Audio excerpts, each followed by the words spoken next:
This is a blessed opportunity, and I'm thankful.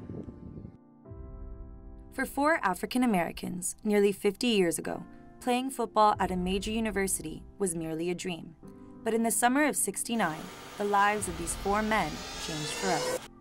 We arrived here in the summer of '69, and I think I arrived first, and I sat on my luggage until I saw someone else that looked like me arrive, and that was JT.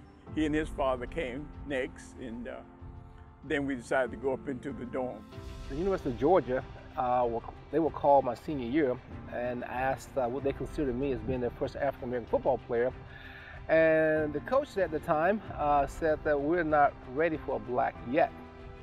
But Coach Bill Peters from Florida State had read that article and called me. He said that, JT, I heard that Georgia wasn't ready for a black football player, and he said, we're ready. The moments of the contest, the FSU defense asserts itself.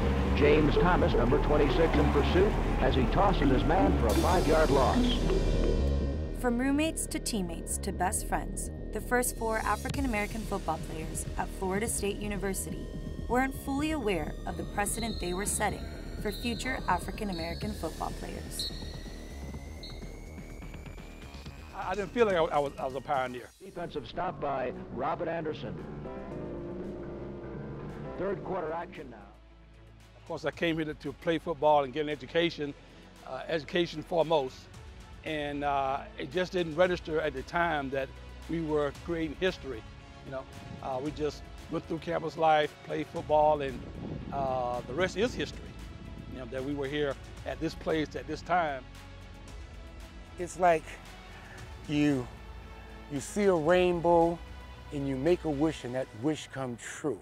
When we were younger, we really didn't understand that we were on the cutting edge and that we were a part of a renaissance in America, because we were the first black athletes to actually come to Florida State.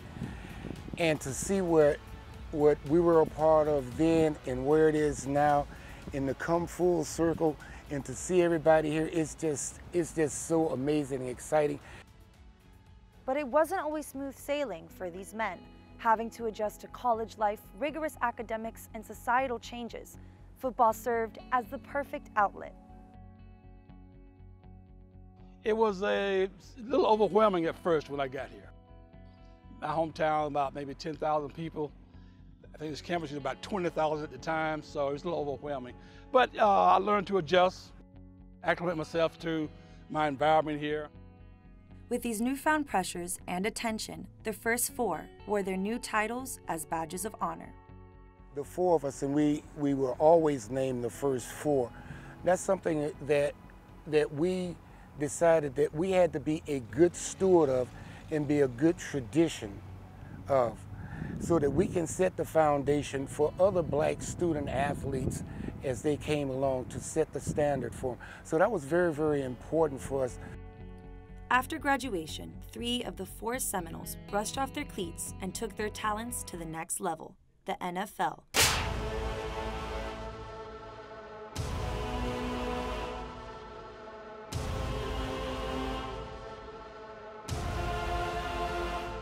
But what the 4 are most proud of is not their accolades and titles, but to be brought back as honorees to the place where it all began.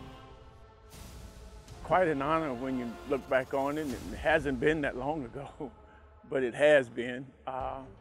At the time, we didn't think of it that way. We had an opportunity to play ball at the university on full scholarship. We tried to make the best of it. It's always great to be recognized and honored.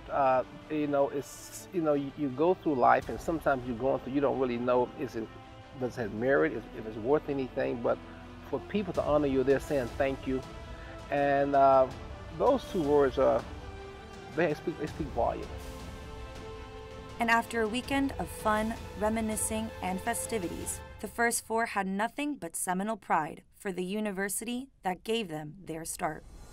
I think the thing that FSU helped me more than anything is When I came to FSU, I came to FSU as a 17-year-old boy, and I left FSU as a 21-year-old man. It gave me the building blocks, and it gave me the foundation to be able to be successful not only in football, but in the real game, and that's the game of life.